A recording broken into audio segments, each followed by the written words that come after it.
ಮುತ್ತಿರೇವಶೇಶ್ವರ ದೇವಸ್ಥಾನ ಶಿಕ್ಷಣ ಸಂಸ್ಥೆಯ ಅಧ್ಯಕ್ಷರು ಮತ್ತು ನೀರಾವರಿ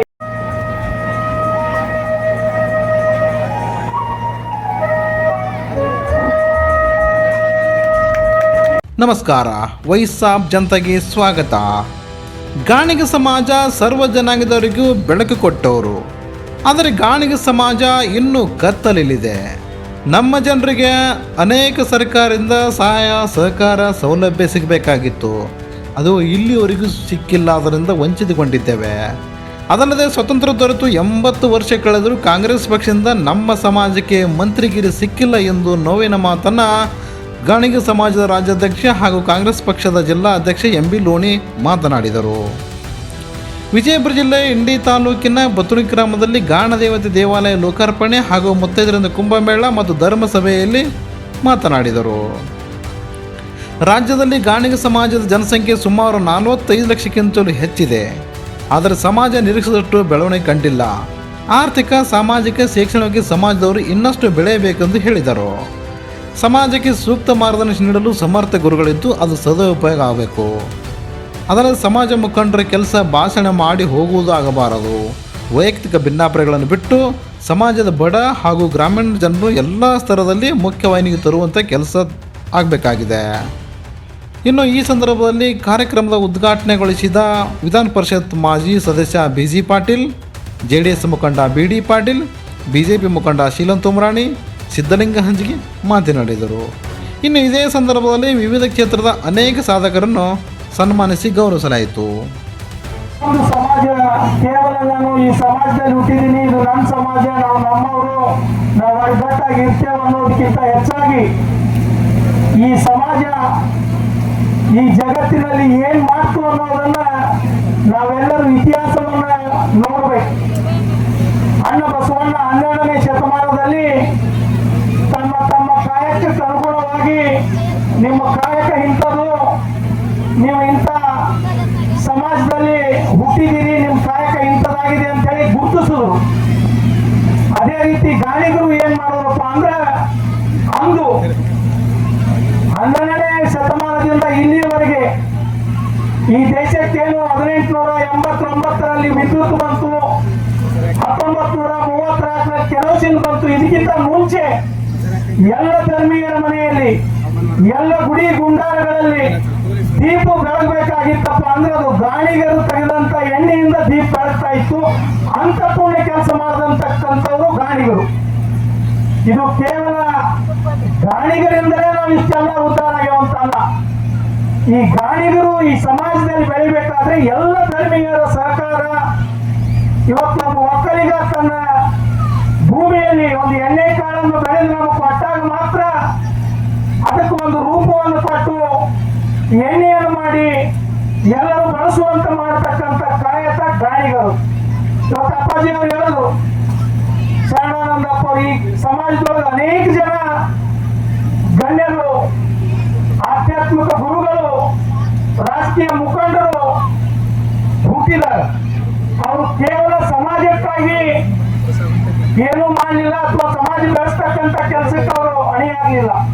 ಎಲ್ಲ ಸಮಾಜಗಳನ್ನು ಮಾನವ ಕುಲವೇ ನನ್ನದು ಅಂತಕ್ಕಂಥ ಭಾವನೆಯಿಂದ ಕೆಲಸ ಮಾಡಿದ್ರು ಅಂತ ಹೇಳಿ ಅವರು ಮತ್ತೊಂದು ದೊಡ್ಡ ಸ್ಥಾನಕ್ಕೆ ಹೋದ್ರು. ಅದೇ ರೀತಿ ಇವತ್ತು ಬದಕುಣಿಕೆ ಗ್ರಾಮದಲ್ಲಿ ನೀವು ವಿಶೇಷವಾದಂತಹ ಕಾರ್ಯಕ್ರಮ ಮಾಡಿದ್ದೀರಿ. ಏನಪ್ಪಾ ಅಂದ್ರೆ ಪಾರಂಪರಿಕವಾಗಿ ನಮ್ಮ ಸಮಾಜದವರು ವೃತ್ತಿಯಲ್ಲಿ ಗಾಣದ ಎಣ್ಣೆಯನ್ನು ತೆಗೆಯುವಾಗ ನೀವು ಆ ಗಾಣದ ಕಲ್ಲನ್ನಾಗ್ಲಿ ಬಸವಣ್ಣನನ್ನಾಗ್ಲಿ ಪೂಜೆ ಮಾಡಿಕೊಂಡು ಬರ್ತಕ್ಕಂಥದ್ದು ನಮ್ಮ ಪಾರಂಪರೆ. ಇವತ್ತು ಎಷ್ಟೋ ಮನೆಯೊಳಗ ಗಾಣದ ಎಣ್ಣೆ ಉತ್ಪಾದನೆ ಮಾಡೋದು ನಿಂತು ಹೋಗ್ಯದ. ಇವತ್ತು ನಾವೆಲ್ಲರೂ ಪಾಮ್ ಎಣ್ಣೆ ತಿಂತಕ್ಕಂಥ ಸಂದರ್ಭದೊಳಗ ಯಾರು ಹಿರಿಯರು ಮುಂಚೆ ಮಾಡ್ಕೊಂಡು ಬಂದಿದ್ರು ಆ ಗಾಣಗಳಿಗೆ ಪೂಜೆ ಮಾಡ್ತಕ್ಕಂಥ ಕಾರ್ಯ ಇವತ್ತು ಆಗ್ತಾ ಇದೆ. ಇವತ್ತು ಬದಕುಣಿಕೆ ಗ್ರಾಮದೊಳಗ ಎಲ್ಲ ಸಮಾಜ ಬಾಂಧವರು ಕೂಡಿಕೊಂಡು ಇವತ್ತೇನಿ ಗಾಣ ದೇವತೆಯ ಗುಡಿಯನ್ನು ಸ್ಥಾಪಿಸಿ ಆ ಪರಂಪರೆಯ ಮುಂದಿನ ಯುವಕರಿಗೆ ತಿಳಿಬೇಕು ಅಂತಕ್ಕಂಥ ಉದ್ದೇಶದಿಂದ ಇದು ಕೇವಲ ನಾವು ಪೂಜೆ ಮಾಡೋದು ಭಕ್ತಿ ಮಾರ್ಗವಾಗಿ ಹೋಗ್ತದೆ. ಮುಂದಿನ ಪೀಳಿಗೆ ಯಾವ ರೀತಿ ಬೆಳಿಬೇಕು, ಇವತ್ತು ನಾವು ಒಳ್ಳೆಯ ಆರೋಗ್ಯವನ್ನು ಇಟ್ಕೊಳ್ಬೇಕಾದ್ರೆ ಶುದ್ಧವಾದಂತ ಆಹಾರವನ್ನು ಏನು ನಾವು ತೆಗೆದುಕೊಳ್ಬೇಕು. ಅದಕ್ಕೆ ಒಂದು ಮಾಡೆಲ್ ಆಗಿ ಇವತ್ತು ಗಾನ ದೇವತೆಯನ್ನು ನಾವೆಲ್ಲರೂ ಪೂಜಿಸಬೇಕಾಗ್ತದೆ. ಅಂತ ಕೆಲಸ ಇವತ್ತು ಪತಕುಂಚಿ ಗ್ರಾಮದ ಎಲ್ಲ ಹಿರಿಯರು ವಿಶೇಷವಾಗಿ ಇಲ್ಲಿ ಒಂದು ದೊಡ್ಡ ದೇವಸ್ಥಾನ ಮಾಡೋದ್ರ ಮುಖಾಂತರ ಅನೇಕ ಜನ ದಾನಿಗಳಿಗೆ ಸನ್ಮಾನ ಮಾಡೋದು, ಅವರಿಗೆಲ್ಲ ನಾವು ಗೌರವಿಸ್ಬೇಕು. ಇವತ್ತು ಕೊಟ್ಟಿದ್ದು ತನಗೆ ಬಚ್ಚಿಟ್ಟಿದ್ದು ತನಗೆ, ಕೊಟ್ಟಿದ್ದು ಕೆಟ್ಟತನ ಏನ ಬೇಡ, ಕಟ್ಟಿರುವುದು ಮುಚ್ಚಿ ಮುಂದೆ ನಿನಗೆ ಅಂತ ಹೇಳ್ತಾರೆ. ಹಂಗಾದ್ರೆ ನೀವು ಗಳಿಸಿದ್ರೊಳಗೆ ಏನಾದ್ರೂ ಒಂದು ಸಮಾಜಕ್ಕೆ ಹಿತವಾದಂತ ಕೆಲಸವನ್ನು ಮಾಡೋದಕ್ಕ ನೀವೇನು ದಾನವನ್ನು ಮಾಡ್ತಿರಲ್ಲ, ಇದು ಕೇವಲ ಸನ್ಮಾನ. ಅವರಿಗೆ ನಾವೆಲ್ಲ ಸಂಘಟಕರು ಒಂದು ಶಾಲ್ ಹೊದಿಸಿ ಹಾರ ಹಾಕ್ಲಿಲ್ಲ.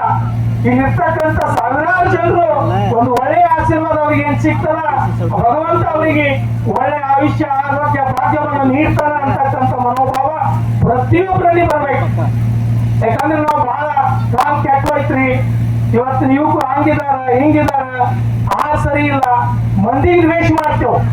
ಬಟ್ ನಾವು ಏನ್ ಮಾಡ್ತಾ ಇದ್ದೇವೆ ಅನ್ನೋದು ನಮ್ಗ ಕಲ್ಪನೆಗೆ ಬರ್ಬೇಕು. ಪ್ರತಿಯೊಂದು ಕೆಲಸ ಆಗ್ಬೇಕಾಗಿತ್ತಪ್ಪ ಅಂದ್ರೆ ನಾವು ಸರ್ಕಾರ ಕಡೆಗೂ ಕಟ್ ಮಾಡೋದಾಗ್ಲಿ, ಅಧಿಕಾರಿಗಳಿಗೆ ಕಟ್ ಮಾಡೋದಕ್ಕಿಂತ ನಮಗಿದೇನು ದೊಡ್ಡದೇನು, ನಾವು ಮಾಡಿದ್ರೆ ಆಗ್ತದಲ್ಲ ಅಂತಕ್ಕಂಥ ಮನೋಭಾವ ಪ್ರತಿಯೊಂದು ಹಳ್ಳಿ ಒಳಗೆ ಬಂದ್ರೆ ಇಂಥ ಧಾರ್ಮಿಕ ಕೆಲಸಗಳು ನಡೀತಾವ. ಇವತ್ತಿದು ಧರ್ಮಸಭೆ ಸಂಘಟಕರಲ್ಲಿ ಒಂದು ಅಪ್ಪಾಜಿಯವರು ಸೂಕ್ಷ್ಮವಾಗಿ ಹೇಳಿದ್ರು, ನೀವು ಮಾಡ್ಕೊಂಡು ಬಂದಿದ್ದು ಜಾತ್ರೆ ಇತ್ತೋತಕ, ಇಲ್ಲಿ ನಡೆದಿದ್ದು ಬಹಳ ಪವಿತ್ರವಾದಂತ ಕಾರ್ಯಕ್ರಮ. ಜಾತ್ರೆಯಾಗ ಸಾವಿರ ಮಂದಿ ಇದ್ರಿ, ಇಲ್ಲಿ ಬಂದಾಗ ಅರ್ಧ ಮಂದಿ ಕುರ್ಚಿ ಖಾಲಿ ಅದು. ವಿಶೇಷವಾದ ಕಾರ್ಯಕ್ರಮ ಧರ್ಮಸಭೆ. ಬುದ್ಧಿಜಿಯವರು ಏನ್ ಹೇಳ್ತಾರೋ ಅದನ್ನ ಕೇಳಿ ನಮ್ಮ ಮನಸ್ಸು ಪರಿವರ್ತನೆ ಮಾಡಿಕೊಂಡು ನಾವು ಮನುಷ್ಯರಾಗಿ ಹುಟ್ಟಿದ್ದಕ್ಕೂ ಸಾರ್ಥಕ ಜೀವನ ಮಾಡ್ತಕ್ಕಂಥ ಕಾರ್ಯಕ್ರಮ ಇದು ಧರ್ಮಸಭೆ. ಇದ್ರ ಅರ್ಥ ಏನಪ್ಪಾ ಅಂದ್ರೆ ನಾವು ಮನುಷ್ಯರಾಗಿ ಹುಟ್ಟಿದೆವು, ಆಕಸ್ಮಿಕವಾಗಿ ನಾವು ಇದೇ ಜಾತಿ ಒಳಗೆ ಹುಟ್ಟಬಾರ್ದು. ಹುಟ್ಟು ಆಕಸ್ಮಿಕ, ಸಾವು ಶಾಶ್ವತ. ನಾವ್ಯಾರು ಇದೇ ದೇಶದಾಗ ಹುಟ್ಟಬೇಕು, ಇದೇ ಭಾಷೆ ಒಳಗೆ ಹುಟ್ಟಬೇಕು, ಇದೇ ಧರ್ಮದೊಳಗೆ ಹುಟ್ಟಬೇಕು, ಇದೇ ಜಾತಿ ಒಳಗೆ ಹುಟ್ಟು ಅಪೇಕ್ಷೆ ಪಟ್ಟಿಲ್ಲ. ಹುಟ್ಟಿದೆವು, ಒಂದಿನ ಸತ್ತು ಹೋಗ್ತೇವೆ. ಆದ್ರೆ ಇದ್ರ ಮಧ್ಯೆ ನಮ್ಮ ಬದುಕೇನೈತಿ, ಇದು ಮನುಷ್ಯರಾಗಿ ಬದುಕಬೇಕಾಗಿತ್ತಪ್ಪ ಅಂದ್ರೆ ಇಂಥ ಶರಣರ ಹಿತವಚನಗಳನ್ನು ಕೇಳಿದಾಗ ಮಾತ್ರ ಅದು ನಮ್ಗೆ ಸಿಗಕ್ ಸಾಧ್ಯ. ಅಂತ ಧರ್ಮ ಸಭೆ ಒಳಗ ನಾವು ಇನ್ನೂ ಎಷ್ಟು ಜನ ಉಳಿದಿದ್ದೀರಿ, ಇನ್ನೂ ಪೂಜ್ಯರು ಮಾತಾಡೋರು ಇದ್ದಾರೆ, ಅವ್ರ ಮಾತುಗಳಿಗೆ ಹೆಚ್ಚು ಲಕ್ಷ್ಯ ಕೊಡ್ರಿ ಅಂತಕ್ಕಂಥ ಮಾತನ್ನು ಹೇಳಿ, ಈ ಸಮಾಜ ಯಾರಿಗೆ ಅನ್ಯಾಯ ಮಾಡುವ ಸಮಾಜ ಅಲ್ಲ. ತನ್ನ ಸಮಾಜವನ್ನು ಗೌರವಿಸು, ಅನ್ಯ ಸಮಾಜವನ್ನ ಆರಾಧಿಸು ಅಂತಕ್ಕಂಥ ಮನೋಭಾವದಲ್ಲಿ ಗಾಣಿಗೆ ಸಮಾಜ ಸಂಘಟನೆ ಮಾಡ್ಕೊಂಡು ಹೊರಟಿದೆವು. ಇವತ್ತು ನಾನು ರಾಜ್ಯ ಅಧ್ಯಕ್ಷನ ಆಗಿ 5 ವರ್ಷ ಅವಧಿ ಮುಗಿದಿದೆ. ಹೊಸಬ್ರನ್ನ ಅದಕ್ಕೆ ಆಯ್ಕೆ ಮಾಡಿದೆವು. ಆದರೂ ನಮ್ಮೆಲ್ಲ ಹಿರಿಯರು ನಮ್ಮನ್ನ ಸುಮಾರು ದಿನಗಳಿಂದ ಮತ್ತೆ ಕಾರ್ಯಕ್ರಮದಲ್ಲಿ ನೀವು ಬಂದ್ರಿ, ನೀವೇ ಅಧ್ಯಕ್ಷರಂದಾಗ ಅನಿವಾರ್ಯವಾಗಿ ಒಪ್ಕೊಳ್ಬೇಕಾಗ್ತದೆ. ಆದ್ರೂ ನಮ್ಮ ಜವಾಬ್ದಾರಿ ಇದು. ಯಾಕಂದ್ರೆ ಈ ಸಮಾಜ ಅಪೋರ ಬಹಳ ದೊಡ್ಡ ಸಮಾಜ ಐತಿ ರಾಜ್ಯದೊಳಗೆ, ಮತ್ತು ಅಷ್ಟೇ ನೊಂದಂತ ಸಮಾಜ ಐತಿ. ಇವತ್ತು ನೋಡ್ರಿ, ನಾವು ಒಂದು ಮೊನ್ನೆ ಜಿಲ್ಲಾ ಕಾಂಗ್ರೆಸ್ ಅಧ್ಯಕ್ಷನಾಗಿ ಹೇಳಿಕೆಯನ್ನು ಕೊಟ್ಟೆ, ಒಬ್ಬರನ್ನ ಮಂತ್ರಿ ಹೆಂಗ್ ಮಾಡ್ರಿ ಅಥಣಿ ಶಾಸಕರನ್ನ ಅಂತ ಹೇಳಿ ಒಂದು ಮಾತು ಹೇಳಿ ಮುಗಿಸ್ಬಿಡ್ತೀನಿ. ಯಾಕೆ ಒಬ್ಬ ರಾಜ್ಯದ ಒಂದು ಪಕ್ಷದ ಜಿಲ್ಲಾ ಅಧ್ಯಕ್ಷನಾಗಿ ಕೊಟ್ಟೆ ಅಂತಂದ್ರೆ, ಸ್ವತಂತ್ರ ಸಿಕ್ಕು 8 ದಶಕಗಳು 80 ವರ್ಷ ಕಳೆದ್ರು ಕಾಂಗ್ರೆಸ್ ಪಕ್ಷದಲ್ಲಿ ಒಬ್ರು ಗಾಣಿಗರ ಮಂತ್ರಿ ಆಗಿಲ್ಲ. ಈ ನೋವಿನಿಂದ ಹೇಳಿಕೆಯನ್ನು ಕೊಟ್ಟೆವು. ನಾವೇನು ಎಲ್ಲರ ಮನೆಗೆ ಎಣ್ಣೆಯ ಮುಖಾಂತರ ದೀಪವನ್ನು ಹಚ್ಚಿದ್ದೇವೆ, ಅಷ್ಟೇ ಕತ್ತಲಲ್ಲಿ ನಮ್ಮ ಜನಾಂಗ ಐತಿ. ಅನೇಕ ಸರ್ಕಾರದ ಸಹಾಯ ಸಹಕಾರಗಳು ಸಿಕ್ಕಿಲ್ಲ. ಇದನ್ನ ಸರ್ಕಾರದ ಗಮನಕ್ಕೆ ತಂದು ಸರ್ಕಾರದಿಂದ ಸಿಗ್ತಕ್ಕಂಥ ಸೌಕರ್ಯಗಳು ನಮ್ಮ ಗ್ರಾಮೀಣ ಭಾಗದ ಯುವಕ ಯುವತಿಯರಿಗೆ ಮಾಡಿಕೊಟ್ಟಾಗ ಮಾತ್ರ ಸಮಾಜದ ಮುಖಂಡರ ಕರ್ತವ್ಯ ಮುಗಿತದ. ಸಮಾಜದ ಮುಖಂಡರಾದಂಥವ್ರು ನಾವು ಕೇವಲ ಭಾಷಣ ಮಾಡಿ ಒಂದು ಸಭೆ ಮಾಡಿ ಹೋದ್ರಲ್ಲ, ಇದ್ರ ಹಿನ್ನೆಲೆಗಳನ್ನು ಹಾಕ್ತು. ಇವತ್ತು ಅನೇಕ ಇಂಥ ಚಟುವಟಿಕೆಗಳನ್ನು ನಾವು ವಿಜಯಪುರದಲ್ಲಾಗಿರ್ಬೋದು, ಹುಬ್ಬಳ್ಳಿಯಲ್ಲಾಗಿರ್ಬೋದು ಮಾಡ್ತಾ ಇದ್ದೇವೆ. ಇದಕ್ಕೆಲ್ಲರ ಒಂದು ಸಹಕಾರ ಅತಿ ಅಗತ್ಯ. ಅದಕ್ಕೆ ಮಾರ್ಗದರ್ಶನ, ಪೂಜ್ಯರ ಮಾರ್ಗದರ್ಶನ. ಶಂಕರಾನಂದಪ್ಪ ಅವರಾಗಿರ್ಬೋದು, ಸುಗುಣಾನಂದಪ್ಪ ಅವರಾಗಿರ್ಬೋದು, ನಮ್ಮ ಗಿರೀಶಾನಂದಪ್ಪ ಅವರಾಗಿರ್ಬೋದು, ಇಲ್ಲಿರ್ತಕ್ಕಂಥ ಎಲ್ಲ ಪೂಜ್ಯರು ಸಮಾಜಕ್ಕೆ ಮಾರ್ಗದರ್ಶನ ನೀಡ್ತಾರೆ. ಒಳ್ಳೆ ಕಾರ್ಯ ಮಾಡಿರಪ್ಪ ಅಂತಕ್ಕಂಥದ್ದು. ಆದ್ರೆ ನಾವೆಲ್ಲರೂ ಸಂಘಟಿತರಾಗಿ ಒಂದಾಗಿ ನಮ್ಮ ವೈಯಕ್ತಿಕ ಕೆಲಸ ಕಾರ್ಯಗಳಲ್ಲಿ ನಮ್ಮ ಭಿನ್ನಾಭಿಪ್ರಾಯ ಬರಬೇಕು. ಇಂಥ ಧಾರ್ಮಿಕ ಕಾರ್ಯಗಳಲ್ಲಿ ನಾವೆಲ್ಲರೂ ಒಂದಾದಾಗ ಮಾತ್ರ ನಿಮಗೂ ಒಳ್ಳೆಯದಾಗ್ತದೆ, ಸಮಾಜಕ್ಕೂ ಒಳ್ಳೆಯದಾಗ್ತದೆ ಅನ್ನೋದು ಪ್ರತಿಯೊಬ್ಬ ಹಿರಿಯರು ಅರ್ಥ ಮಾಡ್ಕೋಬೇಕು. ನಿಮ್ಮ ವೈಯಕ್ತಿಕ ಯಾವುದಾದ್ರೂ ಕಾರಣಗಳನ್ನು ಹಚ್ಚಿ ಇಂಥ ಧಾರ್ಮಿಕ ಕಾರ್ಯಗಳಲ್ಲಿ ಸಣ್ಣ ಒಂದು ತೊಂದರೆ ಕೊಟ್ಟರು ಸಹ ಅದು ಸಮಾಜಕ್ಕೆ ಕೊಟ್ಟಂತ ತೊಂದರೆ ಅಂತಕ್ಕಂಥ ಮನೋಭಾವ ಪ್ರತಿಯೊಬ್ಬರಲ್ಲಿ ಬರಬೇಕು ಅಂತಕ್ಕಂಥ ವಿನಂತಿಯನ್ನು ನಾನು ಸಮಾಜ ಬಾಂಧವರಲ್ಲಿ ಮಾಡ್ಕೊಳ್ತಾ ಇದ್ದೀನಿ. ನನ್ನ ಆದೇಶ ಅಲ್ಲ, ಇದು ವಿನಂತಿ. ಯಾಕೆ ತಿಳ್ಕೊಡ್ರಿ, ಒಂದು ಯಾವುದೇ ಕಾರ್ಯ ಮಾಡ್ಬೇಕಾದ್ರೆ ಬಹಳಷ್ಟು ತೊಂದರೆಗಳಿರ್ತಾವ. ನಾವು ಮುಂದಾದವ್ರು 4 ಮಂದಿ ಮಾಡೋದು ಆಗಲ್ಲ. ಒಂದು ಕಾರ್ಯ ಆಗಬೇಕಂದ್ರೆ ಎಲಿಮರಿಯ ಕಾಯಿ ಆಗಿ ಬಹಳಷ್ಟು ಜನ ನಿಂತು ಅದಕ್ಕೆ ಆಶೀರ್ವಾದ ಮಾಡ್ತಾರ, ಸಹಕಾರ ಮಾಡ್ತಾರ, ಸಹಾಯ ಮಾಡ್ತಾರ. ಅಂತವ್ರು ಎಲ್ಲರನ್ನ ಒಳಗೊಂಡು ಕಾರ್ಯಕ್ರಮ ಮಾಡಿದಾಗ ಯಶಸ್ವಿ ಆಗ್ತದ. ಅಂತ ಕೆಲಸ ಇವತ್ತು ಈ ಬತ್ಕುಂಟಿ ಗ್ರಾಮದವ್ರು ಮಾಡಿದ್ರು. ಇವತ್ತು ಇದಕ್ಕ ಈ ಭಾಗದ ಲೋಕಸಭಾ ಸದಸ್ಯರಾದಂತಹ ಸನ್ಮಾನ್ಯ ಶ್ರೀ ರಮೇಶ್ ಜಿಗಜಿಣಗಿ ಸಾಹೇಬರು ಬರ್ತೇವೆ ಅಂತ ಹೇಳಿ ಒಪ್ಕೊಂಡಿದ್ರು. ಈ ಭಾಗದ ಜನಪ್ರಿಯ ಶಾಸಕರಾದ ಸನ್ಮಾನ್ಯ ಶ್ರೀ ಯಶವಂತರಾಯಗೌಡ ಪಾಟೀಲ್ ಬರ್ತೇವೆ ಅಂತ ಒಪ್ಕೊಂಡಿದ್ರು. ಇನ್ನೋರ್ವ ಪಕ್ಕದ ನಾಗಮಠ ಕ್ಷೇತ್ರದ ಶಾಸಕರಾದಂತಹ ವಿಠಲ್ ಕಟ್ಕೊಂಡವರು ಬರ್ತೀನಿ ಅಂತ ಒಪ್ಕೊಂಡಿದ್ರು. ಅನಿವಾರ್ಯ ಕಾರಣದಿಂದ ಇಬ್ರು ಶಾಸಕರು ದಿಲ್ಲಿಯಲ್ಲಿದ್ದಾರೆ. ಇವತ್ತು ಮಂತ್ರಿ ಮಂಡಲ ವಿಸ್ತರಣೆ ಐತಿ ಕೊಂಡ್ಕಿಸಿದ್ರೆ ಅವರೆಲ್ಲ ಅಲ್ಲಿರೋದ್ರಿಂದ ಅವ್ರಿಬ್ರು ನನಗೆ ಫೋನ್ ಅಂತ ಹೇಳಿದ್ರು. ಜಿಗಜಿಣಗಿ ಸಾಹೇಬ್ರು ನಿನ್ನೆ ದಿವಸ ನಾನು ನಾಳೆ ಅರ್ಜೆಂಟ್ ದಿಲ್ಲಿಗೆ ಹೋಗ್ಬೇಕಾಗೈತಿ, ದಯಮಾಡಿ ಕ್ಷಮೆ ಮಾಡ್ರಿ, ಮತ್ತೊಂದು ಕಾರ್ಯಕ್ರಮದಾಗ ಭಾಗವಹಿಸ್ತೀನಿ ಅಂತ ಹೇಳಿದ್ರು. ಈ ತಾನೇ ವೇಸಿ ಮೇಲೆ ಕೂತಾಗ ಎಷ್ಟೇ ಬೆಳ್ಳುದವ್ರು ಫೋನ್ ಹಚ್ಚಿದ್ರು. ಕೋಲಾರದಾಗ ಒಬ್ರು ಮೈ ತೆಗಿದ್ರಿ ಮಲ್ಲಣ್ಣವ್ರ, ಈಗ ಮುಗಿಸ್ಕೊಂಡ್ ಬಂದಿನಿ, ಈಗ ಬಿಟ್ರೆ ಸಿಗ್ತದ ಹೆಂಗಂದ್ರು.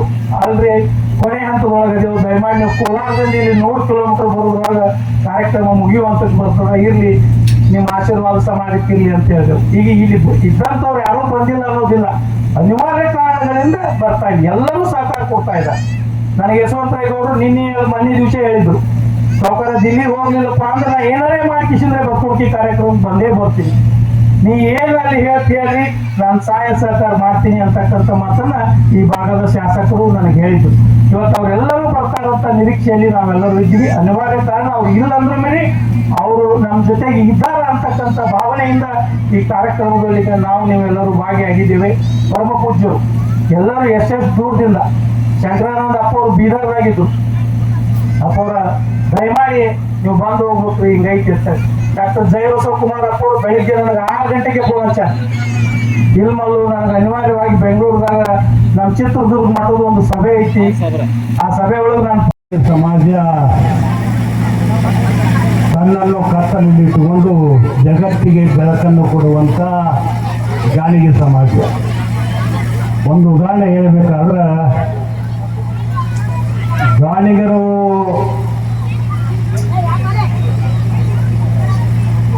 ಎಣ್ಣೆಯನ್ನು ತೆಗೆದು ಅದನ್ನು ದೇವರಿಗೂ ಅರ್ಪಿಸ್ತಾರ. ಅದರ ಜೊತೆ ಮನೆ ತಾಯಂದಿರಿಗೆ ಅಡಿಗೆ ಮಾಡಲು ಉಪಯೋಗ ಆಗುತ್ತೆ. ಅದರ ಜೊತೆ ಏನದಲ್ಲ ದೇವರಿಗೂ ಅರ್ಪಿತ ಆಗುತ್ತೆ. ಅದರ ಜೊತೆ ನಾವು ಮ್ಯಾಗ ಹೋದ್ಮೇಲೆ ಸಮಾಧಿಗೆ ಕೂಡ ಅದು ದೀಪ ಹಚ್ಚಬೇಕಾಗುತ್ತೆ. ಇಂಥ ಒಂದು ಸಮಾಜದ ಬಂಧುಗಳು ನಾನು ಉಪಕಾರವನ್ನು ಮಾಡಿದ್ದಾರೆ. ಆಗ ಒಂದು ಮಾತನ್ನ ಹೇಳ್ತೀನಿ, ನಾನು ಹುಟ್ಟಿದ್ದು ಹಲಸಂಗಿ ಗ್ರಾಮದಲ್ಲಿ, ನನಗೆ ಬೆಳೆಸಿದವರು ಹೊಸಗುಡಿಕಿ ಗ್ರಾಮದವರು. ಅದಕ್ಕೆ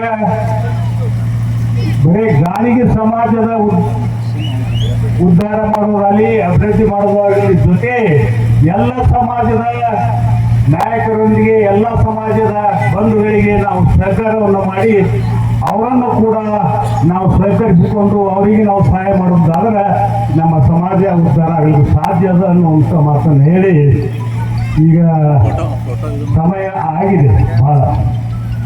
ಆದ್ರೆ ಒಂದು ಮಾತಲ್ಲಿ ಏನಲ್ಲ, ಹೊಸಗುಡಿ ಗ್ರಾಮದವರು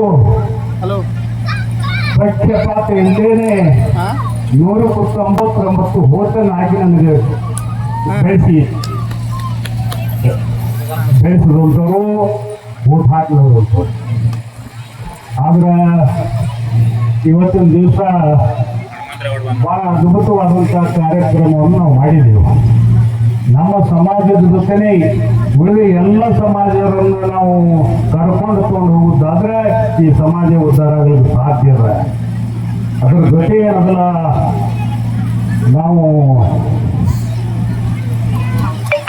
ಉಳಿದ ಪ್ರಕಾರವಾಗಿ ಸಭೆಯಲ್ಲಿ ಭಾಗವಹಿಸಿರ್ತಕ್ಕಂಥ ಈ ಭಾಗದ ಎಲ್ಲ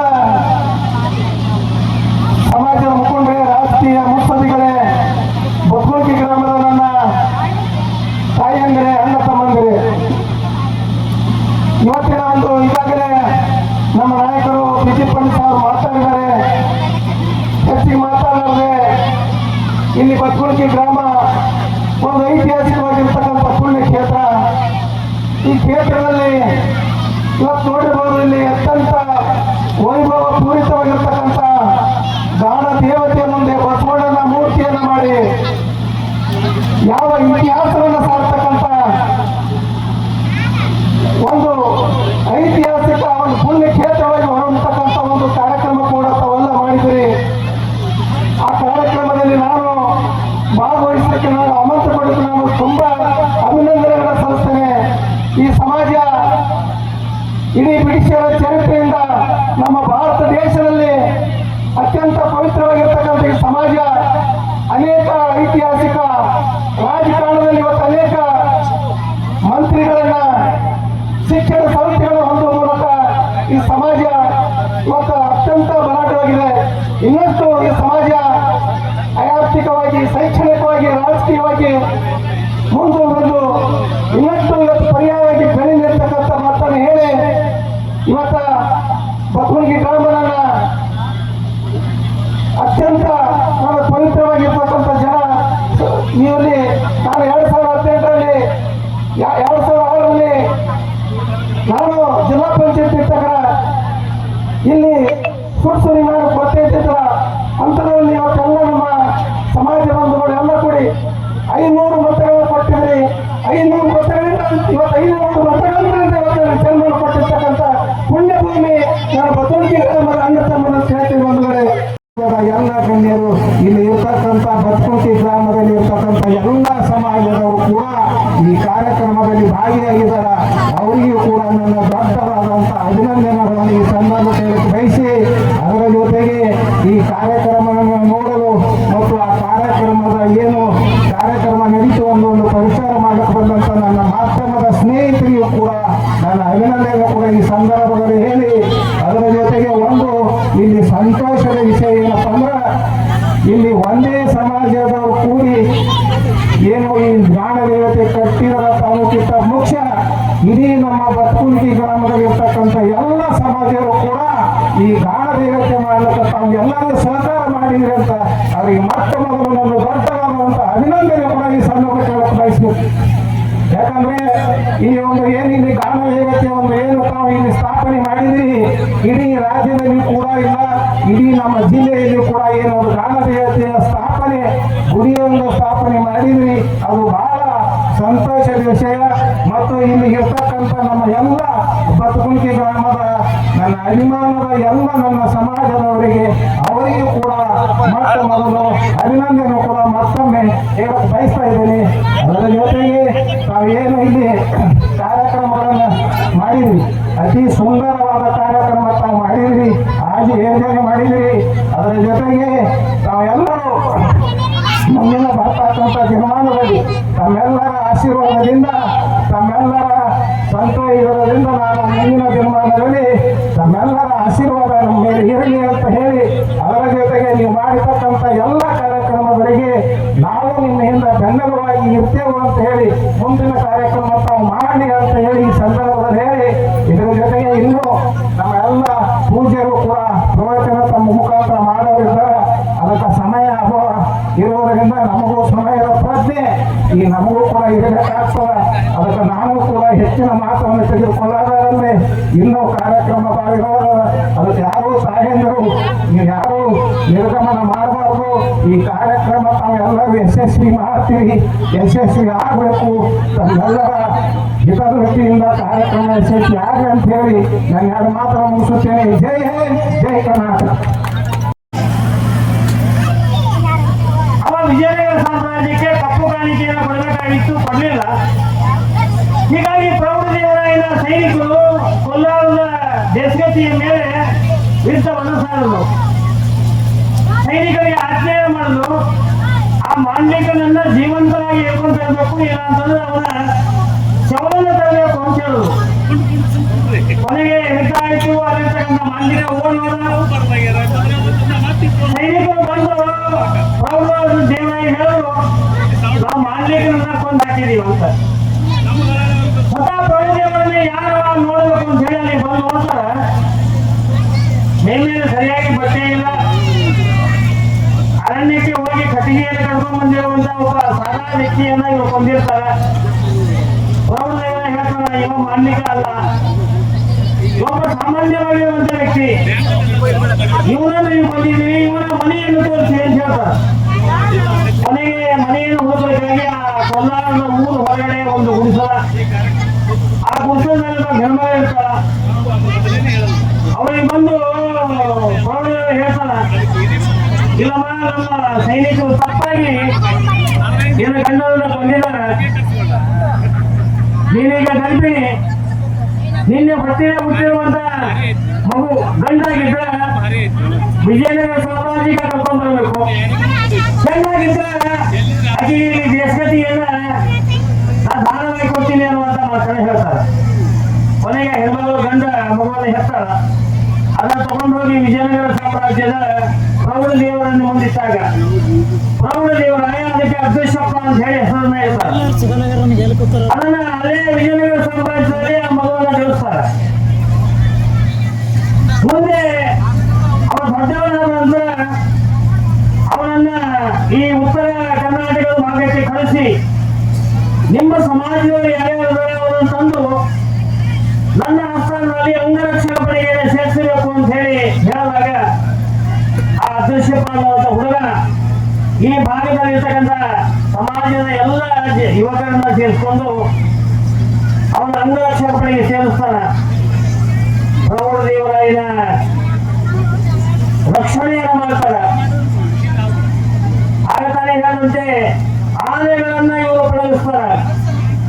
ಆನೆಯ ಒಂದು ಪಡೆಯನ್ನ ಇವರು ಕಂಟ್ರೋಲ್ ಮಾಡ್ತಾರ. ಹೀಗಾಗಿ ಪ್ರೌಢ ದೇವರಾಯನ ಬಾಯಿಯಿಂದ ಬಂದಿರುವಂತ ಮಾತೇನು ಅಂತಂದ್ರೆ, ನೀವೆಲ್ಲ ಕರೆ ಕುಲದವರು ಅಂತ. ಹೀಗಾಗಿ ನಮ್ಮ ಆಡು ಭಾಷೆಗಳಲ್ಲಿ ಭಾಗದಲ್ಲೆಲ್ಲ ಕರೆಕುಲ ಕರೆಕುಲ ಕರಿಕುಲ ಅನ್ನುವಂತ ಮಾತನ್ನು ಇವತ್ತು ನೋಡ್ತೀವಿ. ಹೀಗಾಗಿ ವಿಜಯನಗರ ಸಾಮ್ರಾಜ್ಯದಿಂದ ಧಾರ್ಮಿಕ ಸಮಾಜದ ಇತಿಹಾಸ ಬರ್ತದ, ಅದನ್ನು ಅರ್ಥ ಮಾಡ್ಕೊಳ್ಬೇಕು. ಒಂದು ಬಹಳ ಸಂತೋಷ ಅಂತಂದ್ರೆ ಲಕ್ಷ್ಮಣ ಕಾಣಿಯವರು ಈ ಜಾಗವನ್ನು ದಾನವಾಗಿ ಕೊಟ್ಟಿದ್ದಾರೆ. ಅವರಿಗೆ ಅಭಿನಂದನೆಗಳನ್ನು ಸಲ್ಲಿಸ್ತೀನಿ. ಇಂಡಿಯಲ್ಲಿ ಕೂಡ ಒಂದು ಸಮಾಜದ ಬಂಧುಗಳ ಸೇರಿಕೊಂಡು 2 ಎಕರೆ ಜಾಗವನ್ನು ಖರೀದಿ ಮಾಡಿ ಅಲ್ಲಿ ಸಮಾಜದ ಜನರ ಒಂದು ದೇಣಿಗೆ ಪರಿಣಾಮವಾಗಿ ಒಂದು ಸುಸಜ್ಜಿತವಾಗಿರುವಂತಹ ಮಂಗಲ ಕಾರ್ಯಾಲಯ ಇವತ್ತು ತಲೆ ಎತ್ತುವಂತ ಕೆಲಸ ನಡೆದಿದೆ. ಅದಕ್ಕೆ ಸುಮಾರು 5 ಕೋಟಿ ರೂಪಾಯಿ ಹಣವನ್ನ ನಮ್ಮ ಭಾಗದ ಶಾಸಕರು ಕೊಟ್ಟಿದ್ದಾರೆ. ಸಮಾಜದ ಬಂಧುಗಳು 1,08,00,000 ರೂಪಾಯಿ ಹಣವನ್ನ ಖರ್ಚು ಮಾಡಿ 2 ಎಕರೆ ಎಣೆಯಾಗಿರುವಂತಹ ಜಾಗವನ್ನ ಖರೀದಿ ಮಾಡಿದ್ದಾರೆ. ಇದು ಸ್ವಲ್ಪ ದಿನಗಳಲ್ಲಿ ಅದರ ಉದ್ಘಾಟನೆ ಆಗಲಿದೆ. ಅದಕ್ಕೆ ಎಲ್ಲರ ಅಪೇಕ್ಷೆಯಂತೆ ಪರಮ ಪೂಜ್ಯ ಸಿದ್ದೇಶ್ವರ ಮಹಾಸ್ವಾಮಿಗಳ ಮಂಗಲ ಭವನ ಅನ್ನುವಂಥ ಹೆಸರನ್ನು ಕೂಡ ಈಗಾಗಲೇ ನಿಯೋಜನೆ ಮಾಡಿದ್ದಾರೆ. ಒಂದು ವೇಳೆ ನಿಮ್ಮೆಲ್ಲ ಸಹಾಯ ಸಹಕಾರದಿಂದ ಮೊಟ್ಟ ಮೊದಲ ಬಾರಿಗೆ ಕರ್ನಾಟಕದಲ್ಲಿ ಬಸವಣಿಗೆಯಲ್ಲಿ ಗಾನದೇವತೆಯ ಮಂದಿರವನ್ನ ಮಾಡಿರುವಂಥದ್ದು ನಮಗೆ ಅಭಿಮಾನದ ಸಂಗತಿ. ನಿಮ್ಮೆಲ್ಲರಿಗೆ ಧನ್ಯವಾದಗಳು ಹೇಳಿ ನಾನು ಮಾತನ್ನು ಮುಗಿಸ್ತಾ ಇದ್ದೇನೆ. ಶನಿ ಹೇಳಿ ಹೋಯ್ತು. ಬೆಳಗ್ಗೆ ಹೇಳ್ತಾ ಸ್ನಾನ ಮಾಡಿದ ಪ್ರಸಾದ ಮಾಡಿದ ರಾಜ ಅಲ್ಲ, ಇದೇನು ಕನಸು ಅವತ್ತಲ್ಲ. ಕನಸು ಒಂದು ದಿವಸ ನೆನಸಾಗ ಜನ ಆಗ್ತದೆ ನಿಮ್ಗೆ ಗೊತ್ತು. ಅವಾಗ ರಾಜನ ಕಣಿ ಮನುಷ್ಯನೊಳಗೆ ಏನ್ ಬಂತು ಅಂದ್ರೆ, ಯಾರ ರಾಜ್ಯದಲ್ಲಿ ಇರ್ತಕ್ಕಂಥದ್ದು ಇರಬಾರ್ದು ಅಂತಾದ ಒಂದು ಕುದುರೆಯನ್ನು ತರಬೇಕು. ಮನುಷ್ಯನೊಳಗೆ ಉತ್ಪತ್ತಿ ಆಯ್ತು. ಈ ಪಂಢರಪುರ ಅಂತ ಒಂದು ದೊಡ್ಡ ಸಂತಿ, ಕುದುರೆ ಸಂತಿ ನಡೀತಾ ಇತ್ತು. ಅಲ್ಲಿ ಹೋಗೋದ್ರೊಳಗೆ ನಾ ಕುದುರೆ ಸಂತಿ ಒಳಗ ಅದ್ಭುತವಾದಂತ ಒಂದು ಕುದುರೆ, ಎಲ್ಲ ಕುದುರೆಗಳಕ್ಕಿಂತ ಮೇಲೆತ್ತು, ಬಹಳ ಸುಂದರ, ನೋಡ್ಲಕ್ ಹೈಟು ಕುದುರೆ. ಹೋದ್ರೆ ಇದನ್ನ ಒಯ್ಬೇಕು ನಮ್ಮ ರಾಜ್ಯಕ್ಕೆ ಅಂತ ವಿಚಾರ ಮಾಡಿದ. ಹೋಗಿ ಕುದುರೆ ಮಾಲಕ ಅಂತೇಳಿ ನಾವು ರಾಜ ಏನಿದ್ರಿ ಕಿಮ್ಮತ್ತ ಹಚ್ಚಿ ಹೊಡಿಬೇಕಲ್ಲ, ನೋಡ್ಬೇಕಲ್ಲ ಕುದುರೆ ಹೆಂಗೈತೆ ಅಂತಂದವು. ಬೇಕಾದಂಗೆ ಹೊಡ್ಕೊಂಡು ತಗೊಂಡ್ಬರ್ರಿ, ಹಿಂದಾಗಡೆ ವ್ಯಾಪಾರ ಮಾಡೋಣ ಅಂದವು. ಅದು ಕುದುರೆಯಾಗಿರ್ಲಿಲ್ಲ, ಅದು ಚೆಡಿನ ಕುದುರೆಯಾಗಿ ಬಂದಿರ್ತದೆ. ಕುದುರೆ ಹತ್ತಿರ ಅಷ್ಟೇನು ಕುದುರೆ ಹೊಡೆದ ಗಾಳಿ ವೇಗದಾಗ ವಾಯು ವೇಗದಾಗ ಓಡ್ಲಾಕೈತಿ ಕುದುರೆ ಹೋಯ್ತು ಕಾಪಾರ ಕಂಟಿ ಒಳಗೆ ಭಯಂಕರ ಕಾಟಿ ಒಳಗೆ ಹೋಗೋದು ಬಿಟ್ಟು ದಿಕ್ಕು ತೋರಿಸಲಾರ್ದಂಗಾಗಿ ಹೋತು ವಿಕ್ರಮ್ ರಾಜನಿಗೆ. ಕಂಟಿ ಕಮರಿ ಗುಡ್ಡ ಗಾಡ ಎಲ್ಲ ದಾಟ್ಕೋತ ಬಂದ ಗ್ರಾಮಕ್ಕೆ ಬಂದ. ಆ ಗ್ರಾಮದೊಳಗೆ ಒಬ್ಬ ಶನಿವಾರ ಅಂಗಡಿಯವ, ನಾವು ಪತ್ತಾರು ಅಂತ ಕರಿತೀವಿ. ಶನಿವಾರನ ಅಂಗಡಿ ಹೇಗೆ 10 ವರ್ಷ ಆದ್ರೂ ಒಂದು ದಿವಸ ವ್ಯಾಪಾರ ಆಗಿರ್ಲಿಲ್ಲ ಅಲ್ಲಿ. ಆ ಅಂಗಡಿ ಬಾಗಿಲು ಮುಂದೆ ಬಂದ ಕುತ್ತಾಗ ವ್ಯಾಪಾರ ಹಿಂಗ ಶುರು ಆಯ್ತು. ಅಂಗಡಿ ಮಾಲಕ್ ಹೇಳ್ತಾನ, ಈ ಮನುಷ್ಯನ ಕಾಲ್ಗುಣ ಭಾಳ ಚಲೋ ಆಯ್ತು ಕಳ್ಸಿರ್ತಾರ. ಏನ್ ನಮ್ಮ ಮನೆಗೆ ಸುದ್ದಿ ಬಂದ್ರಿ, ನಮ್ಮ ಮನೆ ಏರ್ಲಾಕ್ ಶುರು ಮಾಡಿ ತೋರಿಸ್ತಿರ್ತಾರಲ್ಲ ಈಗ. ಹಂಗ ಮನುಷ್ಯ ವಿಕ್ರಮ ರಾಜ ಬಂದೇನು ಕೂತ ಎಲ್ಲ ಅರಿವಿ ಮೈಯ ಎಲ್ಲ ಹರ್ಕೊಂಡಿದ್ದ. ವ್ಯಾಪಾರ ಬಹಳ ಚಲೋ ಆತಿ, ಈ ಮನುಷ್ಯ ಬಹಳ ಚಲೋ ಅದಾನ.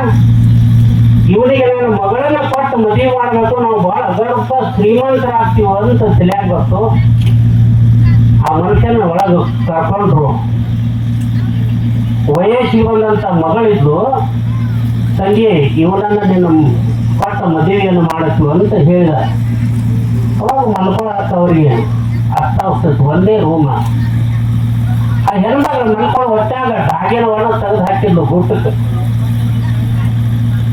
ಪುತ್ಳಿ ಸಾರ ಎಗ್ ಸಾರ ಏನೋ ಹೆಸರು ಇರ್ತಾವೆಲ್ಲ ಹಾಕಿದ್ಲು.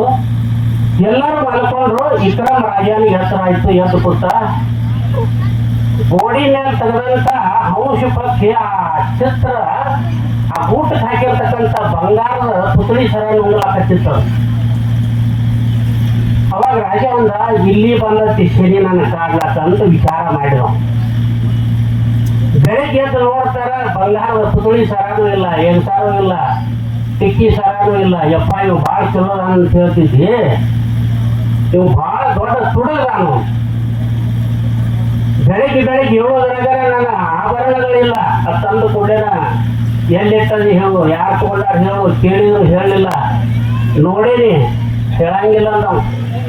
ಯಾಕೆ ಹೇಳಂಗಿಲ್ಲ ಅಂತಂದ್ರ ನಾ ಹೇಳಿದ್ರೆ ನೀವು ನಂಬಂಗಿಲ್ಲ, ಅದಕ್ಕೆ ನಾ ಹೇಳೋದಿಲ್ಲ ಅಂತಂದ್ರೆ. ಏನ್ ಹೇಳಿದ್ರು ಕೇಳಿಲ್ಲ, ಕಡಿಕ ಅವ್ನು ಏನ್ ಮಾಡಿತ್ತು ಅಂದ್ರೆ ಕೈಕಾಲ ಕಡಿಸ್ತದ. ಕೈಕಾಲ ಕಡಿಸಿ ಹಾಳ ಬಾಳಿ ಒಳಗೆ ಹೋಗಿತ್ತು.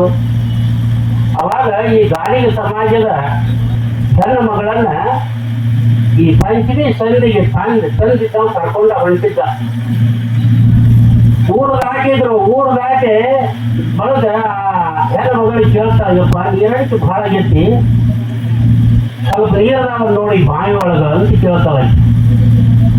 ಆ ಬಾವಿ ಒಳಗೆ ಹನಿಗೆ ಹಾಕೋದ್ರೊಳಗ ಈ ಏನ್ ವಿಕ್ರಮ ರಾಜನ ಕೈಕಾಲ ಕಡಿಸಿ ತಳಗ ಭಾಳ ಬಾವಿ ಒಳಗೆ ಹೋಗಿದ್ರು. ಅಲ್ಲಿ ಹೋಗೋದ್ರಾಗ ನಾನು ನೋಡ್ತಾನ, ನೀರಿಲ್ಲ ತಂಗಿಲಿ ಒಬ್ಬ ಅವನು ನೆಳ್ಯಾಕೋತ ಬಿದ್ದಾನು ತಂದು ಕೊಡೆ ಹೋಗಿ ನೋಡಿದ್ರು. ಯಪ್ಪ ಇವ್ ರಾಜ, ನಮ್ಮ ಊರ್ ರಾಜ ಇವ, ಅವ್ನು ಭಾಳ ಶನಿ ಕಾಡ್ಲಾಕತ್ತೈತಿ, ಇವನನ್ನ ನಮ್ಮ ಊರಿಗೆ ಕರ್ಕೊಂಡು ಹೋಗೋನು ಅಂತಂದಾಕಿ ಮಗಳು. ಅವಾಗ ಕೈಚೀಲೆಲ್ಲ ತಾನು ತಗೊಂಡು ಅಪ್ಪನ ಹೆಡಿಕಿನ ಮೇಲೆ ವಿಕ್ರಮ ರಾಜನ ಕೈಕಾಲ ಕಡಿಸಿರ್ತಕ್ಕಂಥ ರಾಜನನ್ನು ಹೊತ್ಕೊಂಡು ತಮ್ಮ ಊರಿಗೆ ಹೋದ್ರು.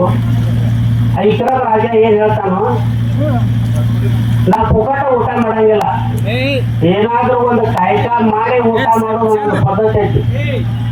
ನನಗೇನಾದ್ರೂ ಕಾಯ್ಕ ಕೊಟ್ಟ ಮಾತ್ರ ನಾ ಊಟ ಮಾಡ್ಕೊಂಡು ಇಲ್ಲ ಅಂತ